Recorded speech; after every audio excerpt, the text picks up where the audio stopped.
കഴിഞ്ഞ കുറച്ച് ദിവസങ്ങളായിട്ട് യൂട്യൂബ് തുറക്കാൻ പറ്റാത്ത അവസ്ഥയാണ്. കാരണം രേണുസുതി കിച്ചു എന്ന് പറഞ്ഞിട്ട് യൂട്യൂബിൽ മൊത്തം ഇതാണ്. സത്യം പറഞ്ഞാൽ പറയണ്ടേ, ഫുൾ ഇറിറ്റേഷനാണ് ഇത് കാണുമ്പം. ഒന്നാമത് ഞാനിങ്ങനെ വിചാരിക്കുന്നത്, ഈ എല്ലാവരും എന്തിനാണ് ഈ രേണുസുതിയുടെ പുറകെ നടക്കുന്നത് എനിക്ക് മനസ്സിലാകുന്നില്ല. കണ്ടന്റ് ദാരിദ്ര്യമാണോ, എന്താ പറയുക, റീച്ച് കിട്ടാനാണോ, എന്തിനാണോ ഈ സ്ത്രീയെ ഇങ്ങനെ കൊല്ലാക്കൊല്ല ചെയ്യുന്നതെന്ന് എനിക്ക് അറിഞ്ഞുകൂടാ. അവരായി അവരുടെ ജീവിതമായി എന്തെങ്കിലും ആകട്ടെ, ഇവർക്കെന്താ, ബാക്കിയുള്ളവർക്ക് എന്താണ് പ്രശ്നം? അവരെങ്ങനെയോ ജീവിച്ചോട്ടെ, ഇവരുടെ ആരുടെയും ചിലവിലല്ലല്ലോ അവർ ജീവിക്കുന്നത്. എന്തിനാണ് ആ സ്ത്രീയെ ഇങ്ങനെ പരുന്തിനെ പോലെ ചുറ്റും വട്ടമിട്ട് കുത്തിപ്പറിക്കുന്നത് എനിക്ക് മനസ്സിലാകുന്നില്ല. കൊല്ലം സുധിയുടെ മകൻ കിച്ചു അവൻ്റെ ലൈഫ് സ്റ്റോറി ഇട്ടു എന്ന് പറഞ്ഞിട്ട് എല്ലാവരും കയറി ഈ രേണുസുധിയെ ആക്രമിക്കുന്നത് എന്തിനാണെന്ന് മനസ്സിലാകുന്നില്ല. അതിനകത്ത് പലരുടെയും കമൻറ്റ് കണ്ടു. പിന്നെ രേണുസുധി നിൻ്റെ രണ്ടാനമ്മയാണ്, ഒരിക്കലും നിൻ്റെ പെറ്റമ്മയെ പോലെ വരില്ല എന്നൊക്കെ.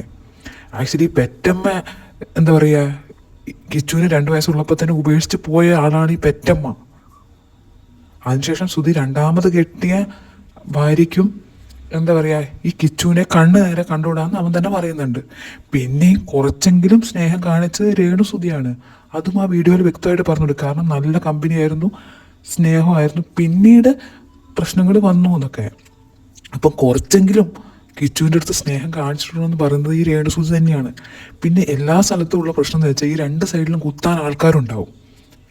കിച്ചു എന്ന് പറഞ്ഞാൽ അത്ര പ്രായമുള്ള കുട്ടിയൊന്നും അല്ലല്ലോ. അവന് ശരിക്കും പറഞ്ഞാൽ ഇതൊന്നും സംഭവമൊന്നും മനസ്സിലായിട്ടില്ല എന്നാണ് എനിക്ക് തോന്നുന്നത്. കാരണം എന്ന് വെച്ചാൽ ഈ തമ്മിലടുപ്പിക്കാൻ ആൾക്കാരുണ്ടാവും, തമ്മിലടുപ്പിച്ച് ചോര കുടിക്കാനുള്ള ആൾക്കാർ അപ്പുറത്തും ഇപ്പുറത്തും ഉണ്ടാവും. അപ്പം കിടന്നങ്ങ് കുത്തി കൊടുക്കുന്നതായിട്ടാണ് എനിക്ക് ഫീൽ ചെയ്തിട്ടുള്ളത്. അതായത് 2 പേരും നല്ല യോജിപ്പിൽ പോകുന്നത് കണ്ടുകൂടാ.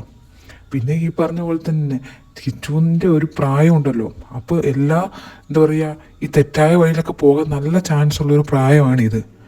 ഇപ്പോൾ ഈ പറഞ്ഞ പോലെ എല്ലാ കമൻസിൽ കണ്ടു, എന്താ പറയുക, കൊല്ലസുധിയുടെ പിന്നെ അപകടത്തിൻ്റെ പേരിലുള്ള പൈസയൊക്കെ രേണുസുധിക്ക് കൊടുക്കരുത്, കിച്ചുവിന് തന്നെ കൊടുക്കണമെന്ന്. ഞാൻ പറയാം, കിച്ചുവിന് ഈ പ്രായത്തിൽ ആ പൈസ മൊത്തം കിട്ടിക്കഴിഞ്ഞാൽ അവൻ എന്ത് ചെയ്യും? എല്ലാം കൂടെ എന്താ പറയുക, അടിച്ചു പൊളിച്ച് അത് തീർക്കും. നോക്കിക്കോ, ലാസ്റ്റ് രേണുസുധിൻ്റെ കാലിൽ തന്നെ വന്ന് വീഴേണ്ട അവസ്ഥയായിരിക്കും. അതാ ഉണ്ടാകാൻ പോകുന്നത്. ഇപ്പം തമ്മിലടുപ്പിക്കാനും ഒക്കെ ആൾക്കാരുണ്ടാവും, ഇപ്പം കിച്ചുവിനെ സപ്പോർട്ട് ചെയ്യാനും ആൾക്കാരുണ്ടാവും. പക്ഷെ ലാസ്റ്റ് സംഭവിക്കാൻ പോകുന്നത് ഇതായിരിക്കും. ഇതിനകത്ത് എല്ലാവരും രേണുസുധീനെ കുറ്റപ്പെടുത്തി ഉള്ള വീഡിയോസാണ് മൊത്തം. സത്യം പറഞ്ഞാൽ ഇതിനു മുമ്പാണെങ്കിലും കൊല്ലസുധി മരിച്ച ശേഷവും ഈ സ്ത്രീയെ എല്ലാവരും കിടന്ന് ആക്രമിക്കുന്നത് എന്താണെന്ന് എനിക്ക് മനസ്സിലാകുന്നില്ല. സുധി പാവം എന്ന് പറഞ്ഞു. സുധിയുടെ 3ാമത്തെ ഭാര്യയാണ് രേണു. സുധി മരിച്ചു, രേണുവിനെ ജീവിക്കണ്ടേ? വീട്ടിലിരുന്നാൽ ഈ പറയുന്ന ആരെങ്കിലും കൊണ്ടുപോയി പിന്നെ ക്യാഷ് കൊടുക്കുമോ? ഇല്ലല്ലോ. അവരുടേതായ വഴി നോക്കി. അതിലിപ്പോൾ എന്താ തെറ്റ്? എന്താ പിന്നെ കുറച്ച് ഇൻറ്റിമേറ്റ് സീനാ പഠിച്ചു വെച്ച് അവരെ അങ്ങ് കടിച്ചു കയറാൻ നടക്കുക എല്ലാം കൂടെ. ഇവിടെ വേറെ നായികമാരൊക്കെ വൾഗർ സീനും കാര്യങ്ങളൊക്കെ അഭിനയിക്കുക, അവരുടെയൊക്കെ പുറകെ പോയി നീയൊക്കെ കൊല വിളിക്കുന്നുണ്ടോ? ഇല്ലല്ലോ. എല്ലാവരും കൂടെ ഒരാളെ ഇങ്ങനെ ടോർച്ചർ ചെയ്യുക. ഇപ്പം നമ്മൾ ആ ഒരു സ്ഥാനത്ത് ആലോചിച്ച് നോക്കണം. നമ്മൾ എന്ത് ചെയ്താലും എന്താ പറയുക, എല്ലാവരും ഇങ്ങനെ അതിനെ റിവ്യൂ ചെയ്ത് ഇങ്ങനെ ടോർച്ചർ ചെയ്തുകൊണ്ടിരിക്കും. ആ ഒരു മാനസികാവസ്ഥ മനസ്സിലാക്കണം. സത്യം പറഞ്ഞാൽ കിച്ചുവിനെയൊക്കെ ഇവരൊക്കെ ദുരുപയോഗം ചെയ്യുന്ന രേണുസുധിക്കെതിരെ ഉപയോഗിക്കാനുള്ളൊരു ആയുധമായിട്ടാണ് കണ്ടിരിക്കുന്നത്. അത് വഴിയേ മനസ്സിലാവുള്ളൂ, ഇപ്പം മനസ്സിലായില്ല. എങ്ങനെയെങ്കിലും ആ സ്ത്രീയെ ഉപദ്രവിച്ചു അതെങ്ങനെയെങ്കിലും ഒന്ന് ആത്മഹത്യ ചെയ്യണം. അതിന് മാനസിക സമ്മർദ്ദം കൂടി ആത്മഹത്യ ചെയ്യണം. അതിനുള്ള വഴിയാണ് ഇവരെല്ലാവരും കൂടെ നോക്കുന്നത്. എങ്ങനെയെങ്കിലും റീച്ച് കിട്ടിയാൽ മതിയല്ലോ. അവരെന്തോ ചെയ്തോട്ടെ, അത് അവരുടെ കുടുംബകാര്യം. അതിന് ബാക്കിയുള്ളവർ കയറിയിട്ട് ചെകഞ്ഞ് ഇതെടുക്കേണ്ട കാര്യം എന്താണ്? അവരുടെ ജീവിതമായി.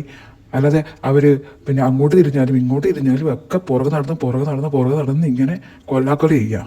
കഴിഞ്ഞ ദിവസം എന്താ പറയുക, മോഹൻലാൽ തൻ്റെ ചിത്രവും ശബ്ദവും ഒന്നും ഉപയോഗിക്കാൻ പാടില്ല എന്ന് പറഞ്ഞിട്ട് കോടതിയിൽ കേസ് കൊടുത്തതായിട്ട് കണ്ടിട്ടുണ്ടായിരുന്നു. അതേപോലെ രേണുസുധിയും കേസ് കൊടുക്കണം എന്നാണ് എനിക്ക് പറയാനുള്ളത്. കാരണം തൻ്റെ വീഡിയോയും തൻ്റെ എന്താ പറയുക പേരൊക്കെ എല്ലാത്തിലും ഇങ്ങനെ വലിച്ചഴിച്ച് യൂട്യൂബുകാർ ഉപയോഗിക്കുന്നതിനെതിരെ കോടതിയിൽ ഒരു കേസ് കൊടുക്കണം. തൻ്റെ ജീവിതത്തിൽ വെറുതെ ഇവർ കടന്നു കയറുന്നു എന്ന് പറഞ്ഞ് കേസ് കൊടുക്കണം എന്നാണ് എനിക്ക് പറയാനുള്ളത്. അല്ലാതെ ഇതൊന്നും നിൽക്കില്ല. എന്തിനും ഏതിനും ഈ കുറ്റപ്പെടുത്തി കുറ്റപ്പെടുത്തി കുറ്റപ്പെടുത്തി ഇത് എത്ര നാൾ പോകും ഇങ്ങനെ?